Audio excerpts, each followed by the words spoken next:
Good morning, St. Francis, and good morning, people of God. It is Tuesday, the 12th day of July, 2022, Tuesday of the 15th week of the year, the 15th week in Ordinary Time.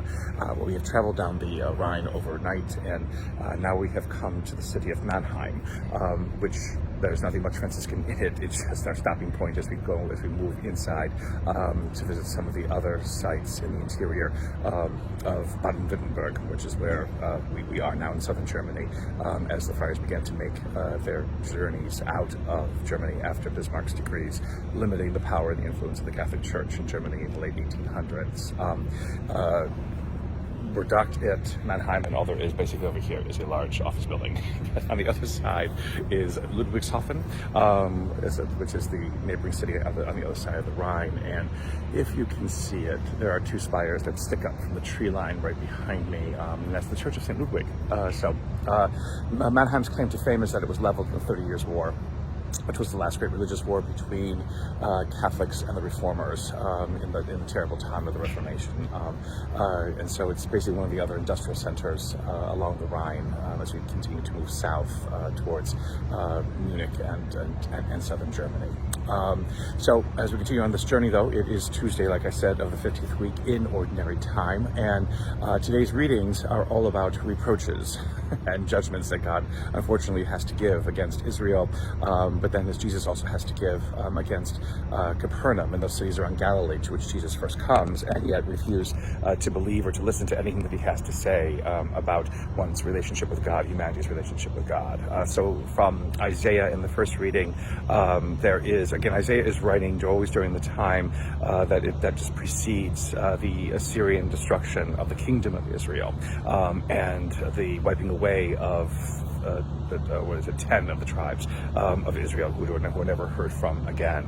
And so basically the warring that is happening between Israel and Judah is reaching a peak, and Israel is, unfortunately, the kingdom of Israel is not being fair or being good to the kingdom of Judah.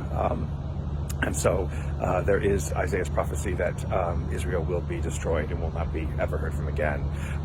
The last line that Isaiah gives in this passage is that if your faith is not firm in God, then you will never ever be firm, which is something important for us to remember.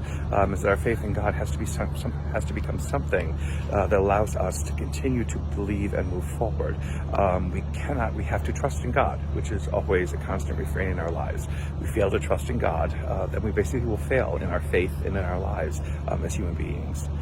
Jesus basically says the same thing when he again chastises Capernaum for not listening to anything that he has to say in Matthew's gospel, and say if he did the things in the cities of Tyre and Sidon. What's significant about them is that they were basically Gentile cities, so they were non-Jewish cities, and if he basically did these great deeds there probably would be faith, there would be a repentance, there would be an understanding of the more that human life has to follow, and perhaps transformation of mind and heart.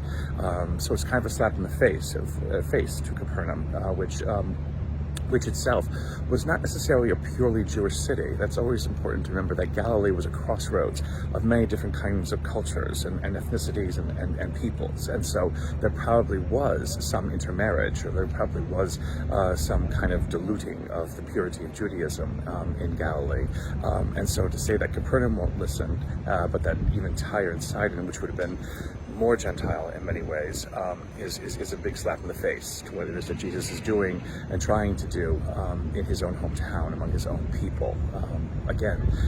For people to think sometimes that their faith is the best faith, that they can do things better than everybody else, they can stand in judgment of everybody else and basically tell other people how to live and how to do God's will without basically doing it themselves, or living in any way that offers example or hope or healing or transformation to others, are not doing the will of God, are not being faithful to the message of Christ, and are not allowing the seeds of the reign of God to be revealed in our midst. May the Lord give you his peace.